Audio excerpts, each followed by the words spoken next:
Amakuru y'incamugongo, amakuru ababaje cyane, amakuru atugezeho muri aya masaha y'umugoroba yo ku itariki ya 19 ukwezi kwa 9 umwaka w'ibihumbi 2020. Ngira ngo nk'uko uriho urareba kuri iyo screen yawe, mu maso hawe uri kurebamo impanuka.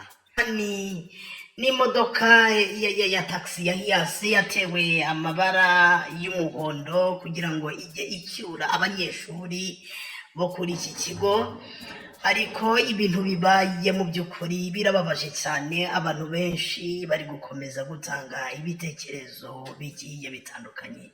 Ni impanuka ibabaje cyane ibereye hariya mu karere ka Nyamasheke, niho mu murenge wa Ruharambuga, aho iyi modoka itwara abanyeshuri yavaga ku ishuri rya St Matthew iki abanyeshuri.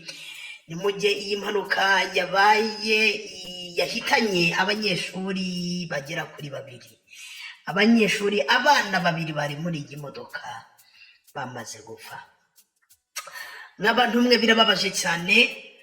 Ni mu gihe ariko kandi harimo abakomeretse, aho bivugwa ko harimo abakomeretse mu buryo navuga ko bukomeye, ariko abo bose bahise bihutanwa ku kigo nderabuzima cya Kamonyi no ku bitaro bya Bushenge kugira ngo aba bana bitabweho.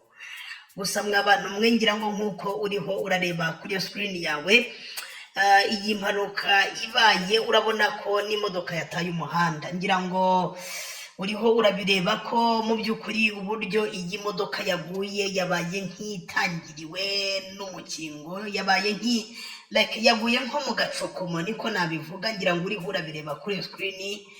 Nk'abantu mwe birababaje. Abantu benshi aya makuru ari kubatera agahinda kenshi cyane.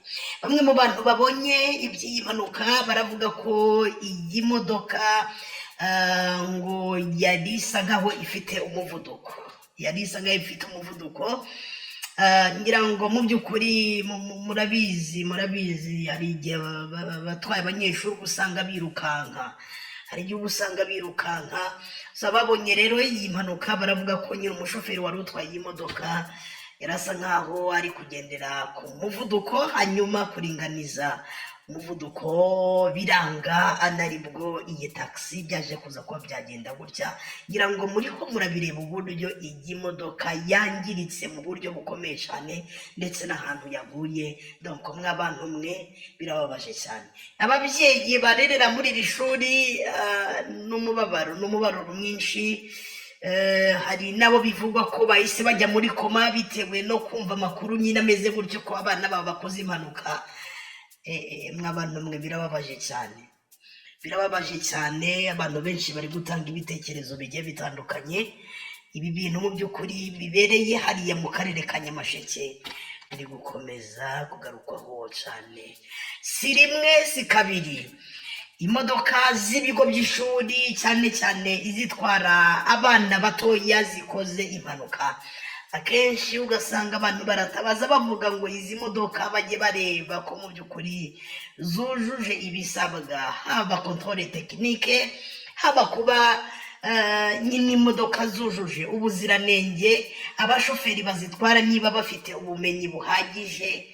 Ngira ngo murabyibuka, hari nk'impanuka yabereye mu mujyi wa Kigali ku Irebero, niba nibuka neza. Murabyibuka ko ni ikibazo nyakubahwa perezida wa repubulika icyo gihe yanavuzeho. Donc ni impanuka ibabaje cyane mu by'ukuri. Benshi bari gutanga ibitekerezo bigiye bitandukanye, benshi bababazwa n'aya makuru. Bimwe mu bitekerezo biri ahantu bagiye bashyira donc y'amakuru, hari uwagize ati rest in peace, ariko izi modoka zigweho zitwara abanyeshuri. Undi ati rest in peace, kubitahiye abarembye nabo Imana iborohereze. Undi ati nihanganishije ababyeyi barerera kuri iri shuri, ni ukuri mukomere. Ati birababaje cyane, gusa izi modoka ni ukuri zigweho kuko uburyo zikora impanuka n'uburyo budasobanutse. Hari undi wagize ati Uwiteka nyirihumure rwose rwose ati tabara abana bawe kandi wakire izi roho z'aba baziranenge. Hari undi wagize ati ubundi se ko nabonye imodoka ziba zishaje n'abazitwara bashaje arizo boherereza abana, ubundi ubwo umutekano wabo mugira ngo ntuba uri mu kangaratete koko? Ati ahubwo ibi bintu bikwiriye gukosorwa. Ngira ngo ni ibitekerezo byinshi benshi bari gukomeza gutanga. Hari undi wagize ati heartfelt sorrow, ati umutima wanjye urababaye cyane, ati rest in peace kuri aba baziranenge.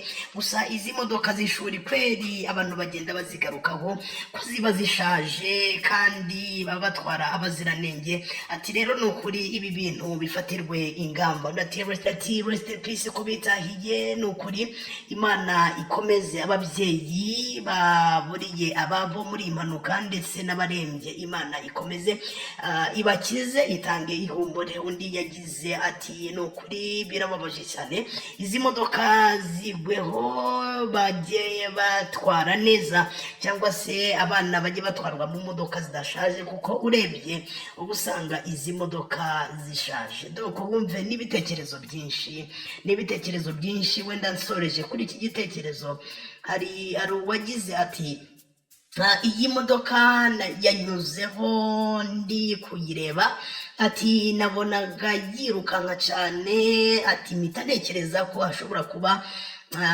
yahura n'impanuka, none ngeze imbere numva ko Kongo ya modoka yaguye. Ni ukuri byari biteye ubwoba. Ati mwe ntabwo mubizi uburyo aba bana banatabawe kweri, ko bari havuze uburyo nyine nk'imodoka yamunyuzeho imeze yirukanka itwaye abana. Donc ngira ngo mw'abantu mwe, iyi nkuru iturutse hariya mu karere ka Nyamasheke irababaje cyane ku rwego rwo hejuru. Soreje ahangaha, ndabakunda, ni ukuri ndabihanganishije, mukomere. Ababyeyi bafite abana baburiye ubuzima muri iyi mpanuka, ubwo yavuga kuri se Matthew, ni ukuri mukomere, ndetse n'abarwaje ni ukuri mukomere, ndetse twifurije abana gukira vuba. Reka